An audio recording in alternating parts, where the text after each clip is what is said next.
So here's a quick 20-minute workout that you can do at home with no equipment.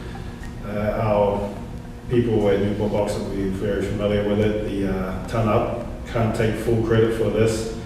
My old coach Scott Conway used to put me through this at the end of every session. So let's get into the workout. So the ton up consists of 10 exercises, which are 10 reps each for a total of 100 reps.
So there's your breakdown of the 10 exercises of the ton up.